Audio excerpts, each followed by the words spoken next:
Well, once again, it's that time once again because I haven't done this in a while. And my apologies for being away from this session for so long because of outside forces. This is still the Legacy of the Seven Stars, the audiobook edition, and I'm still Ichigo Musco. Today we are actually going to end the first star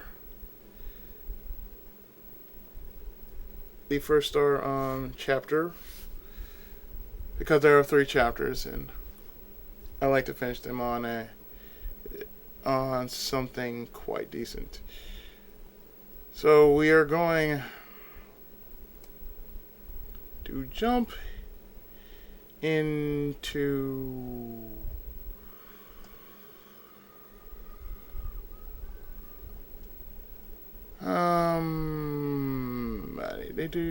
where am I?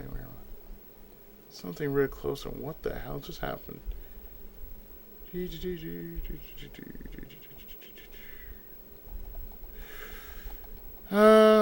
me just find out where I am.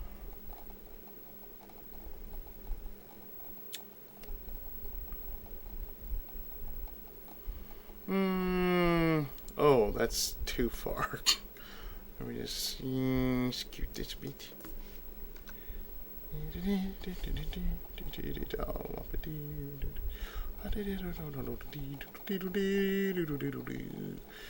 Yeah, I know this is quite something because, like I said, a lot of things I've been away from this for quite some time, so you're gonna have to excuse if you're gonna have to excuse while I'm actually fixing my book the way it should be fixed. And things like that of that nature will be presented really, really slowly. Carefully, but very slowly.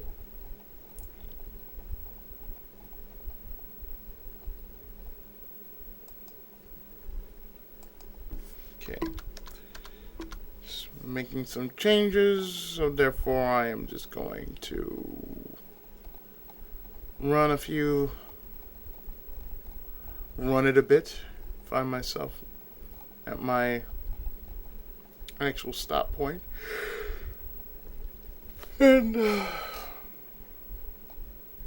actually,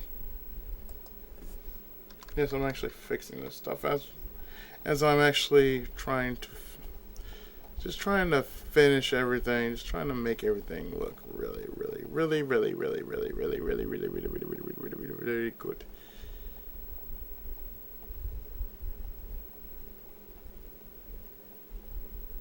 I see where we are now. I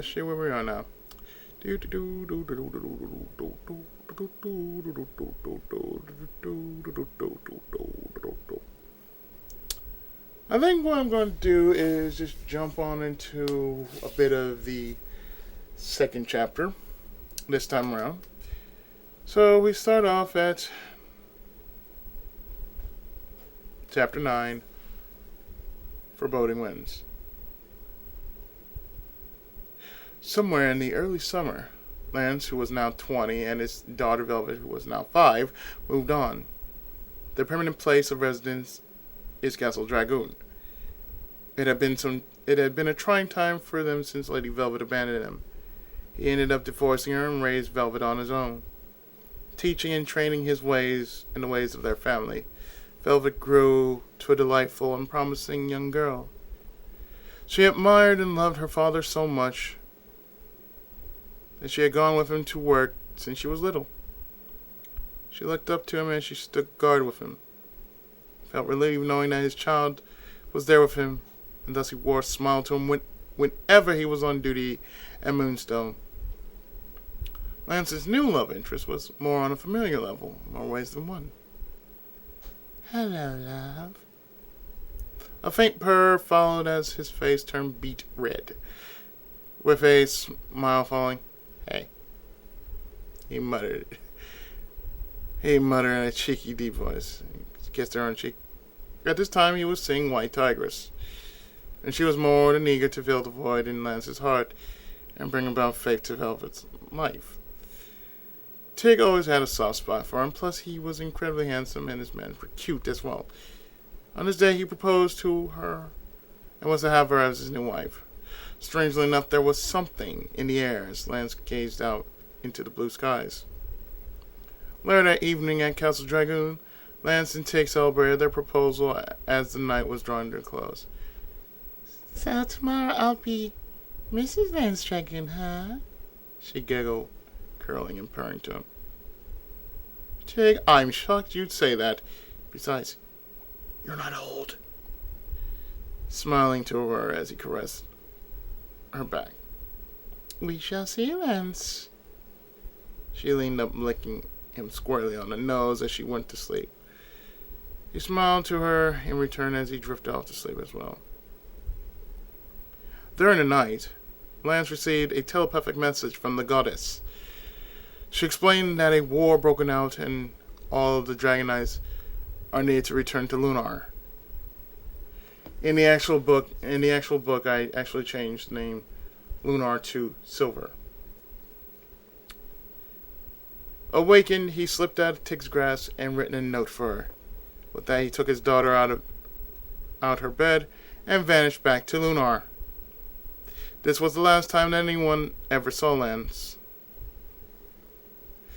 which we will follow into Chapter 10, The War of the Dragoon. Jin no Hoshi, Planet Silver. The Lance's birthplace and the original home of the Dragoon clan. Around this time, there was a war going on between the Yukishi of the Hikari and the Yamake. It was a battle of supremacy much like the ancient times of long ago before the Dragoon clan was ever born. Lance appeared with his daughter Velvet in front of the altar of the goddess. He knelt in respect to her as he announced himself. "Sir Lancelot Tenchi Ryu Dragoon, at the ready, my goddess," he said firmly as her daughter looked on quietly. "Hello, my child. Do not fear." She smiled as she motioned to her. "Velvet, it's all right." She nodded as she opened her mouth slowly. "Hey." He smiled to her as she sat next to her father in reference to her. "Master Lance, I'm glad you've come. I'm sorry for drawing you away from your life on Blue Star. But," he interrupted. "I know, can't be helped, but you can't do it alone, right? Lunana." "Yes, Lunana." Nodded softly. Yeah, there's reason why I changed the name. "That is so. I can only do so much, and yet it is hard nonetheless. And what about your husband, Alexandre?" He tilted his head a bit to her. "Alex is in the field as we speak. I wear so much of him." She continued. She gazed softly at him, continuing. "Lance, do me this favor. Find my Alex and protect him. As strong as he is, I'm not sure if he can survive this war." He nodded in acceptance to her request. "Yes, goddess." She offered her hand to Velvet as she nodded to him.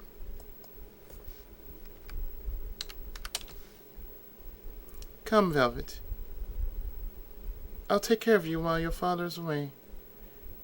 She looked up to her and took her hand softly as she worriedly looked at him. "Now, don't worry, Princess. Daddy's going to help make everything all better at home, okay?" He smiled, winking at her. "Okay, be careful, Daddy." He vanished through the mirror, waving to his daughter as he set foot off into the field.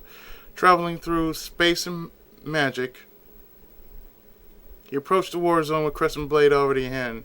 The large hills were swarming with dark dragon soldiers as Lance joined his fellow soldiers in a full frontal counter to reclaim the land of Silver. Elsewhere back on Earth, in Moonstone Castle to be precise. The strange foreboding was in the air as Sky looked out on Lance's post. Arch and Grim came up to join him. Eerie, no? Arch replied as Sky turned a bit to him, brushing his hair back with his hand softly. Sure is. Rather strange. He closed his eyes and thought as he muttered, I feel that this kingdom will soon fall, and I doubt any of us can stop it. Grim rubbed his chin at Sky, giving Sky a double take. Yeah. Yeah, now, Sky, what the blazes are you saying? Moonstone falling and we can't do a damn thing? He nodded slowly. Good you're not deaf, Grim. Something big will happen. What that is, I've no clue.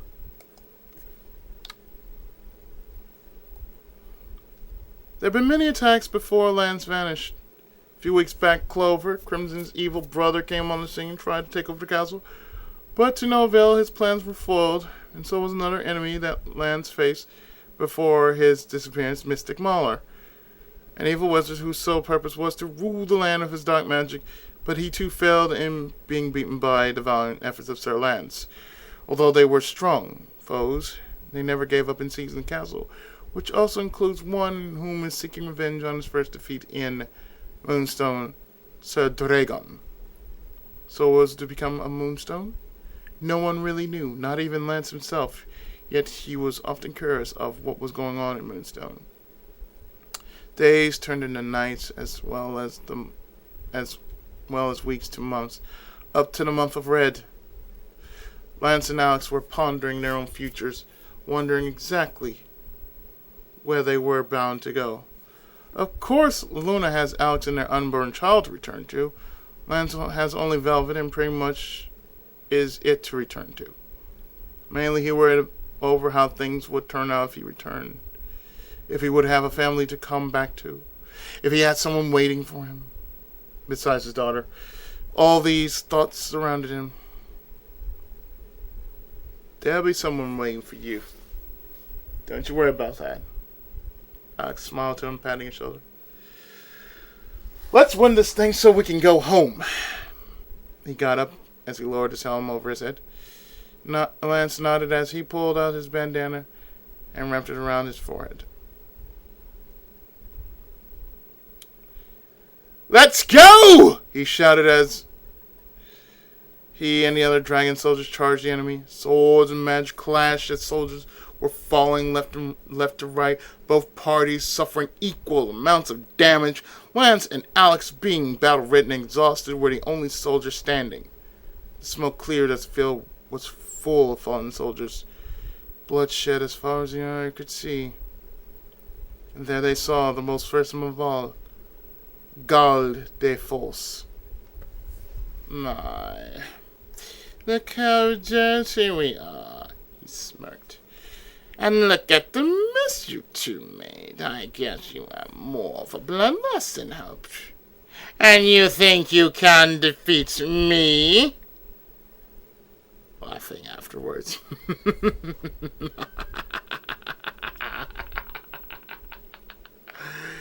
You really think you're going to win this, aren't you? Lance spoke up. You know, you could have just came right on out and been a man and fought us. Gale became enraged by his insult. How dare you! Do you know who I am? Booming his voice toward them in. I know who you are.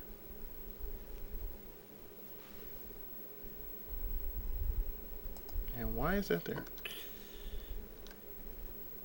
I know who you are. Alex drew his sword out to him.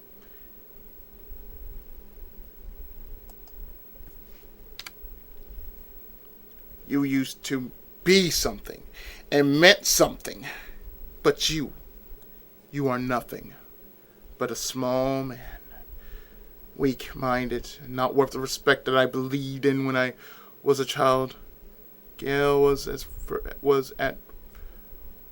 at first shocked to hear such words, but grimaced at him. You have a way with words, boy. You and your pal both do.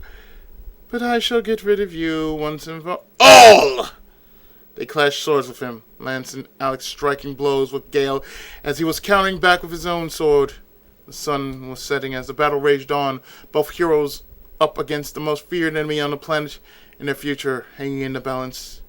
They leapt back as they were both thrown by his barrier as they were surprised by this. And you thought you'd really lay a scratch on me?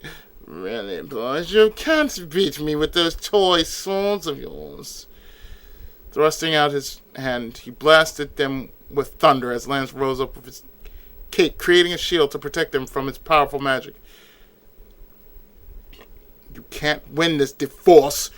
This will end! Keeping the shield up, he figured a way how to deal with this tight situation.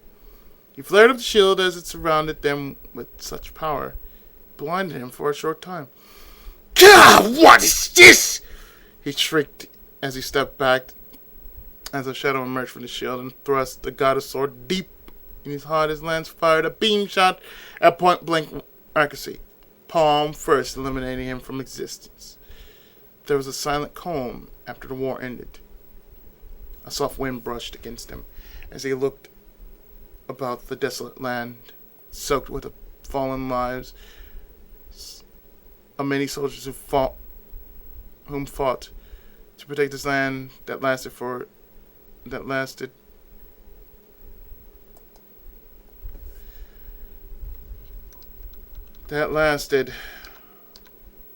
eons of generations. I'm seeing all these errors now. That's why I'm doing this now.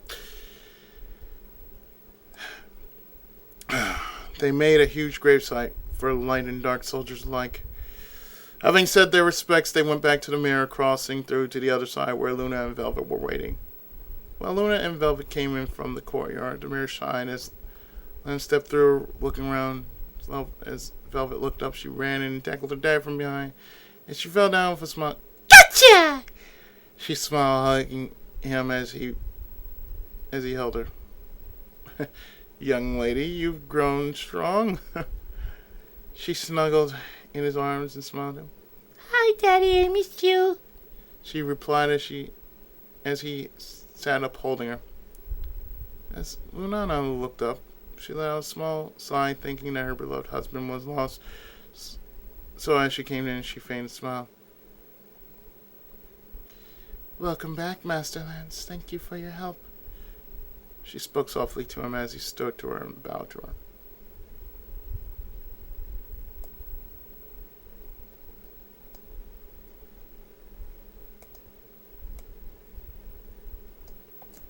Because a good writer can actually just do this on the fly.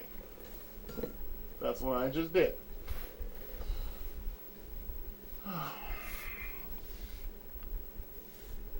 Goddess, I brought you a surprise. She was surprised to hear this as an image came through the mirror. A very familiar image, in fact. Hello, beautiful. Alex smiled as he stood there with his hand resting on his hip. She came to him running with tears in her eyes as she held on to him tight.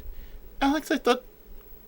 He wrapped his arms around her and kissed her tenderly as she was reassured of his presence. No, I am still very much alive, he whispered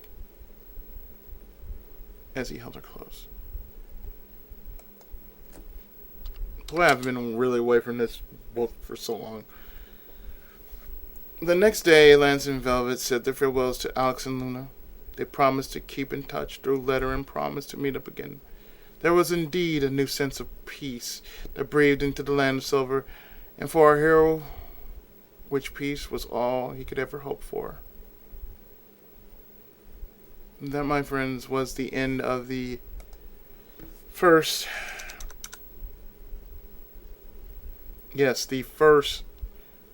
chapter of this book. Now we move on to the second one, which I think I'll make a good stop here, known only as the second star, the Star of Honor, Nisei Hoshi no Sonke. Chapter 11, A Kingdom Reborn. Returning back from the war, Lance reappeared into what was now nothing more of a memory to him. Daddy. Velvet hugged his leg tight as he knelt down and hugged her as his eyes watered looking at what was left of Moonstone. By the goddess, Moonstone is... He wondered exactly what happened as he picked up a slab of runestone. As he focused his mental energy to sense what happened. From what was seen, he did see a war erupt in the castle, but how it happened was a mystery. There were images of snow, crimson sky, Death and Arch fighting off the forces of Dragon, Clover, and Mystic Mauler with all their power, without the aid of Aegis, Tigris, Rowan, and Lance himself. The kingdom gravely struggled on, but in the end, Moonstone was lost. The only remnant that appeared was the flag of Moonstone. There was one hope. There was only one hope. Castle Dragoon. Lance carried Velvet home on his back as he reached the castle seal. As he teleported to the gates, he had noticed that someone was here. While rushing inside, carrying his daughter to bed, having his hand on the hilt of his sword, he readily went into the throne room, and what he found was a familiar figure, just in a different attire. I've been waiting for you. A soft yet weak whisper was heard as blood dripped from the figure as it came into the light. Lance gasped as he saw who it was. Those familiar curves, that spiritual attraction that could not be explained, and that red hair. It was she. Sin? My God, what happened to you? She dragged herself to him as she leaned on her body bleeding to death due to the slashes on her. He held her close as she fainted, and she looked up to caress him. Softly chanting, his hands gave off a shining silver aura, a soft silver arch, using his own power to heal her wounds. After he laid her down and watched her until she stirred, although it took most of his energy, Lance knelt, lowering his head exhaustedly as he stood still and silent. A few moments later, Sin explained herself to him as she drank some tea and being covered by Lance's mantle. She referred herself as Lady Sin back in the homeland in Peoria, where she too had a kingdom she attended to. It was known as the King's Castle of Love. Apparently, there was some betrayal going on there, and those who knew paid the price.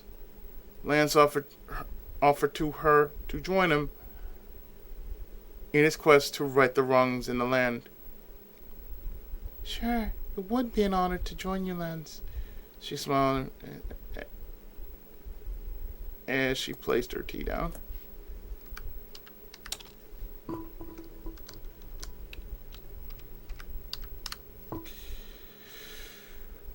What do I need to do?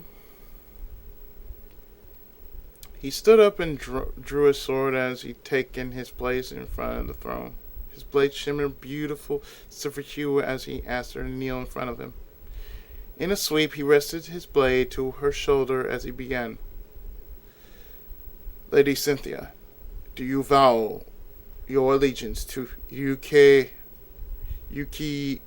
Hie no Kuran, Clan Dragoon, to defend, protect, and uphold the name of Dragoon with your life? I do. She spoke solemnly to him, as she looked up to him. As his sword glowed, Sin felt a transformation unlike any other. Her tattered and bloody clothes were replaced with a soft, shimmering purple robe. With a row of beads that lay around her neck, strapped at her side, is a short sword with runic etchings on it. She gasped at the sight of her new uniform, as the markings of Dragoon and the virtue of love in kanji appeared on her armlet. Welcome to the family, Dragonheart. Lance smiled as he gave her a big hug. Thus, a new legend was born to this day, known as the Clan Dragoon. Castle Dragoon rested on high, floating above the clouds, whereas the seal leading to it rested near a path that led to the tallest mountains. To this day, it was dubbed Tenkyu Shiro no Yukihie, or Heavenly Castle of Dragoon. I really should move that down. I think I shall stop it though right here, because after all that, I think I want to do something else. So I shall see you in the next part, or with another video and another next part, and hopefully I hope you like what I'm about to share with you pretty soon. So I'll see you soon, and I hope you have enjoyed another episode of Legacy of the Seven Stars, the audiobook edition. And just remember, the actual book is on sale at the Dorrance Publishing site, as well as Amazon.com. You can both get them for $15 for the hardcover copy, and $10 for the ebook copy. Just remember that. So with that, folks, that will do it for this issue. The session of Legacy of the Seven Stars, the audiobook format. I hope you have enjoyed, and I will see you next time when we go into chapter 12 of this series. So until then, I have been the Tenkaichi Gaming Ichigo Musko. I hope you have enjoyed, and I shall see you next time. So with that, take care, God bless, keep on gaming, and of course, Tenkai Muso.